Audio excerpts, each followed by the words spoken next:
smells delicious. Doesn't it smell delicious? And we are recording. Hello everybody, it's me, Bo Chevisu. We are back from Bolivia. I'm gonna share with you my top 10 takeaways from Bolivia. Wow, it was an adventure. It was lots of fun. We're all healthy, we're all safe, we're all sound. We had a blast. So myself, my lovely wife, my two daughters, and this other fellow, which I'm going to talk about. His name is Billy. Billy, if you're listening to this, wow, I had a fantastic time going to Bolivia with you. Thank goodness you know how to speak Espanol, because we would have been so lost unless you were there with us, which you were. I thank you for that. But let's hop right into our top 10 takeaways from traveling to Bolivia, seeing what God was doing. By the way, first of all, you're probably wondering, well, what did you do there? What was your mission? What was your purpose? Well, it was pretty vague. Normally we go with Knok Studio, we're kind of embedded with other teams who go to these countries, and we kind of follow along their pre-prescribed program. You know what I mean? So we go to Sierra Leone, and they're going to be doing education or maybe like a feeding program for kids or a well digging program for the community. In this particular case, Knok Studio was pretty much going on our own accord. It was very much all about reconnaissance, which is very intentional. We never want to go into a place assuming that we have the solutions and we're here to kind of save the day, so to speak. No, we want to go, we want to talk, we want to listen, we want to get to know the boots on the ground, because those missionaries and those ministry leaders, they're the experts. And so we're there to learn and also to be the megaphone for what God is doing through them. So our mission, so to speak, was to film 2 ministries every day that we were there. And we filmed between 5 or 6 different ministries. It was nonstop. It was insane. As a matter of fact, going there, it was crazy, because going to Africa is actually easier than going to Bolivia, which you would think, well, hey, you're kind of in the same time zone. What do you mean going to Africa is easier? No one goes to Bolivia. It's not like there's like a ton of flights going to Europe, and then you hop down to Africa. It's super easy. No one goes to Bolivia. That's really strange, which I don't know why. Bolivia is an amazing place, which I'm about to share with you. But anyway, we finally got in. Visas were incredibly expensive, over $800 worth of visas for everybody together. And unless people didn't support Knok Studio, we wouldn't have been able to get in. So I thank you guys for that. Thank you. There was one God moment after another. It was amazing. Okay, so let's hop right into this. Top 10 takeaways. Number 1, I'm gonna gush about Billy for a moment. Hayden, if you're listening to this, you and Billy need to go on some adventures. First of all, you guys both speak Spanish. I don't speak a lick of Spanish besides yo quiero más tacos. You guys would rock. As a matter of fact, I think I'm just gonna bow out from Knok Studio and you guys take the helm. Billy, you are an awesome adventure videographer who has a heart for mission work. You are all about putting the people first.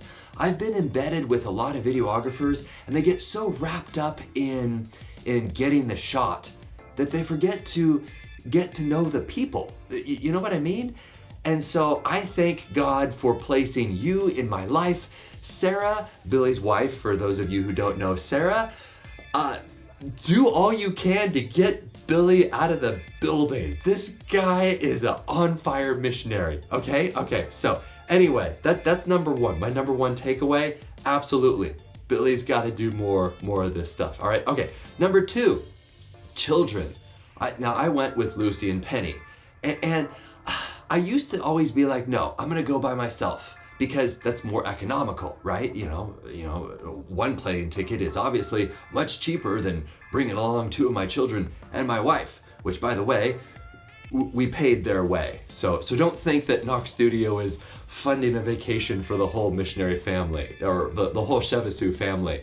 So I always want to be ethical and upfront with that. So Knok Studio only pays for our ministry work and not like my personal family expenses. Does that make sense? So anyway, I always want to be very transparent with that. So anyway, kids, kids, bring your kids on these mission trips.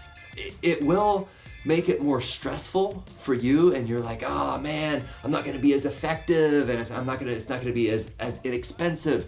No, kids are awesome travelers. I'm gonna compare kids to adults for one moment. Kids communicate their needs. Adults do not.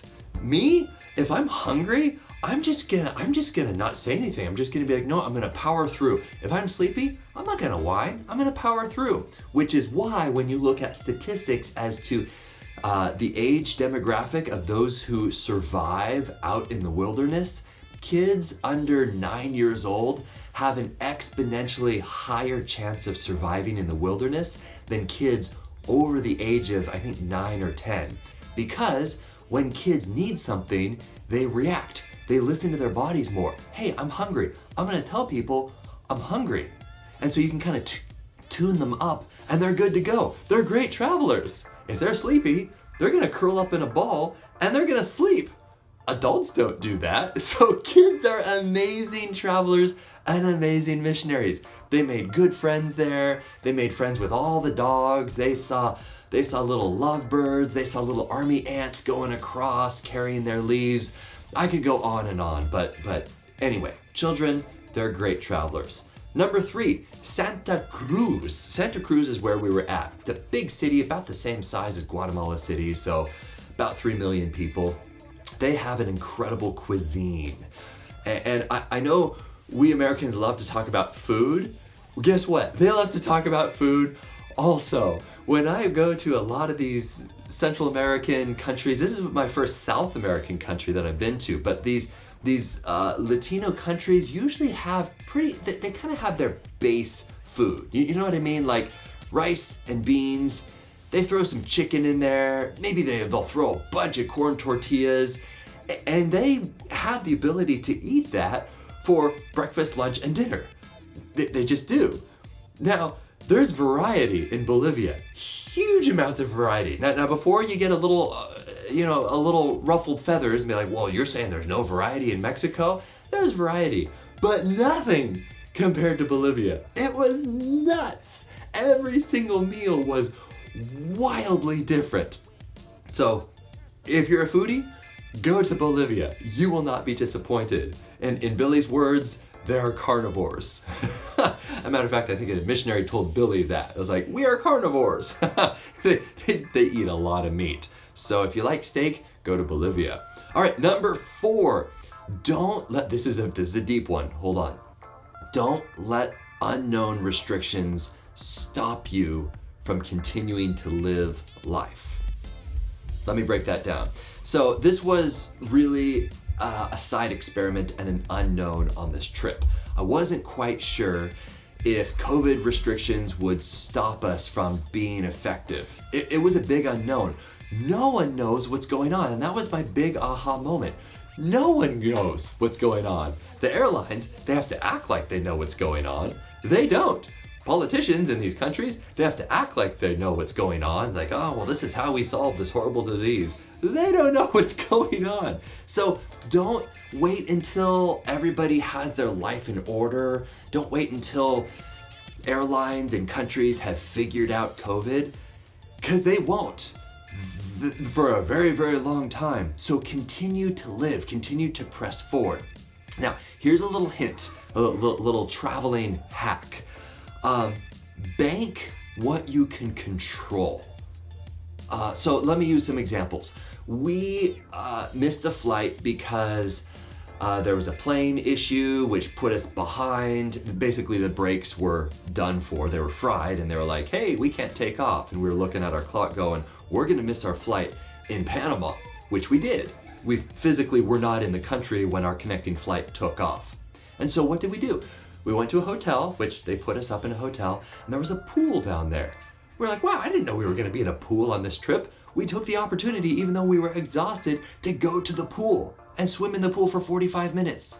So we could control that. Well, control, God is in control, let's be honest. But that's an element that we could control.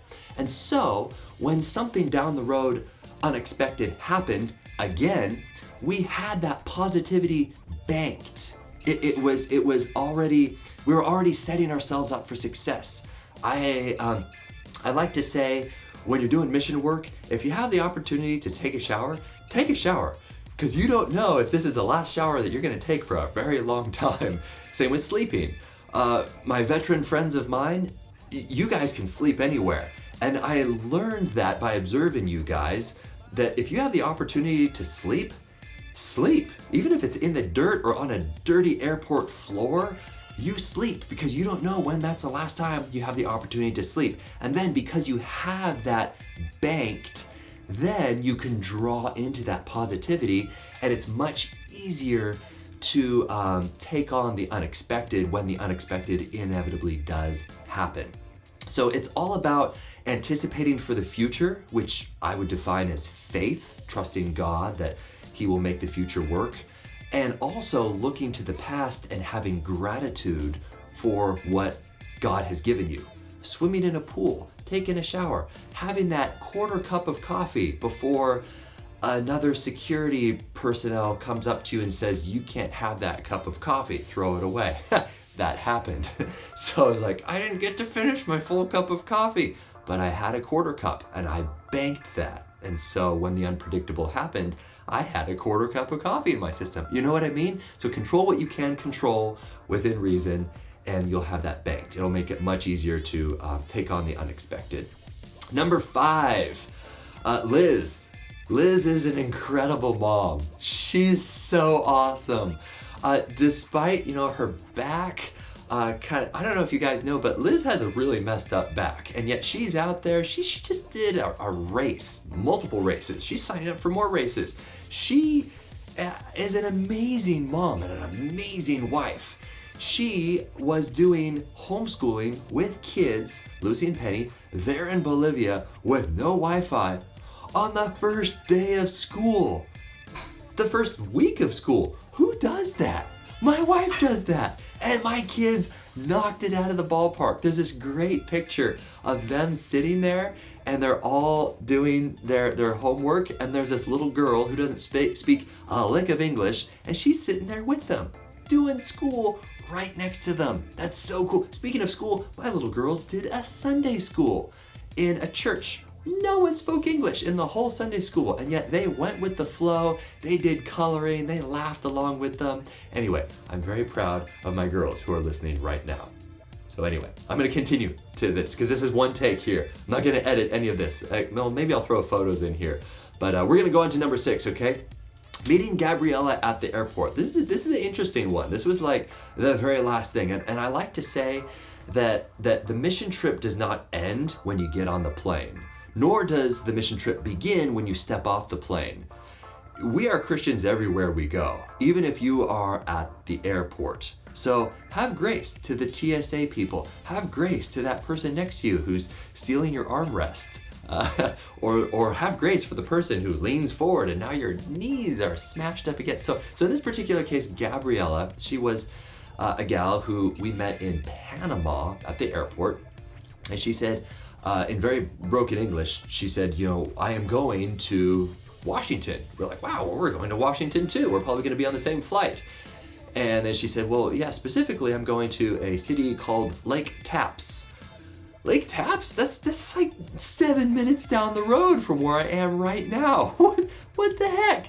And so here's this girl in high school, first time in the United States, doesn't really speak a lot of English, and we had the opportunity to travel along with her. Say, all right, here's how you get your baggage.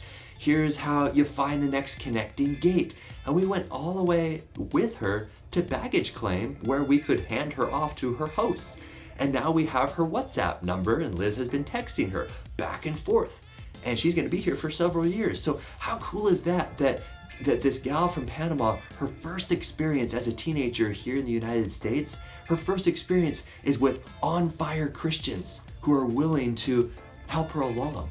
Isn't that neat? So God is working even when you're in an airport. All right, so let's move on to number 7. Getting us back into the USA with a PCR test. That was, I'm not gonna go into a lot of details with that. You can pull me aside and ask me about how that went. It was a God thing. We're gonna move on to number 8. I'm just gonna I'm just gonna put that one out there. Okay, number 8. We weren't really quite sure how the girls would cope with the last leg of 4.5 hours on a plane coming back from Houston to Seattle. And it just so happened they sat next to a gal who had a charger that could power the girl's iPad for 4.5 hours. So they got to watch movies on their iPad. I don't know about you. You may be like, well, that's not a miracle. Oh, no. At this point in the trip, when all of your battery life on all your devices are just zapped and done for, and you're like, wow, how are we going to take care of kids? Are they just gonna sit here and stare at the back of the seat for 4.5 hours? No, they got to watch their shows because of this sweet gal who said, oh, I have a battery charger for them. How neat is that? So, yeah, which by the way, not all planes have charging ports, especially these little plane flights that no one seems to take. Although Houston to Seattle seems like a busy one. You'd think that they'd have chargers, but they didn't. Anyway, God bless that gal. Thank you if you are out there. All right, number 9. It is amazing how many cars run on natural gas in Bolivia. This was a weird takeaway for me. It was really weird. We showed up to a gas station and there were some cars fueling up with conventional gasoline. And they said, well, you guys have to get out of your van. We was just this little van that we were driving, and oh, well, that's weird. So we hopped out, and then they got the equivalent of this long, thin tube that almost looked like a compression that you would hook up to a nail gun, right? Compressed gas. And they hooked it up right where the gas usually goes in the tank. It was natural gas. The van was running on natural gas. I think my dad said that Bolivia has the top 2, they're like top 2 in the world when it comes to natural gas reserves. And so from then on out, I noticed all these bright yellow tanks that were situated underneath taxi cabs and cars. There are a vast amount of vehicles in Bolivia that run on natural gas. It's amazing. So anyway, they had us hop out of the van because apparently it's dangerous filling up gas in a vehicle, and then when everybody away from the vehicle, the back seat, we basically sat on this giant tank. I was like, oh, that's why they couldn't remove the back seat. There was a giant tank of gas back there. Anyway, let's move on to number 10. All right, number 9 talked about gas, all sorts of natural resources there. Bolivian snow, they called it, which is not drugs. It's not cocaine. Bolivian snow is when the leaves fall and it looks like snow on the ground. It's just absolutely gorgeous. Another interesting natural thing about Bolivia is it's hot, very hot, where we were. They have a lot of high altitude stuff. We did not go to the mountains where it would have been wonderfully cool. So Jimmy, if you're listening to this, we're taking you to the mountains next time because we live in the Pacific Northwest. We like hills. We don't necessarily, well, we can deal with heat, but not as well as Billy, who lives in South Texas. But at least the heat was not this moist, sticky kind of heat. It was this dry heat. So that means no mosquitoes. So thank God. Well, minimal mosquitoes. Number 10, are you ready for this? This is the last one. Most important thing, we need to go to Colombia because we flew through Bogota and we had some of the traditional food there. Liz loved the food. They basically, they had these, I don't know, I don't know any of the local dialect, but anyway, beans, rice, but then they gave like a big half of avocado and a ton of meat, and she was sitting there eating this, just thinking to herself, I could live in Colombia. So if you know any missionaries in Colombia, let us know, because I know it's rather selfish to go just for the food, but if you're from Colombia, you got us with your food. I admit it, all right? Okay, so other things that come to mind, but they're just equipment needs. I always, as I'm done with a trip, I jot down, boy, we really could have used this equipment-wise, so, but that's boring stuff. I won't go into that. Battery stuff, a blankie for sleeping in the airport, bringing another SD card, things like that. But anyway, I want to thank you guys for making it through this video right here. Those are my top 10 takeaways from Bolivia. We are back at home, we are rested, we are healthy, we are safe. Not that it's all about safety. Remember, safety should not be your #1 priority. It shouldn't even be your #2 or #3. It should be like maybe number 5 because there's so much more to live for in life than trying to cling to our safety. So get out there and love people, serve the world, and if you need to go to Bolivia, I have some awesome missionary contacts they're just the most hospitable, the most loving people in the world. And matter of fact, that's pretty much the church everywhere I go in the world. You will never see so much sacrifice. Not transactional sacrifice, like, hey, we're doing this because we want something from you, but it's just built into the character of those who try to live like Jesus, because that's what Jesus did. All right, that's it, guys. Knok Studio, let's go capture impact and broadcast love. Love you all.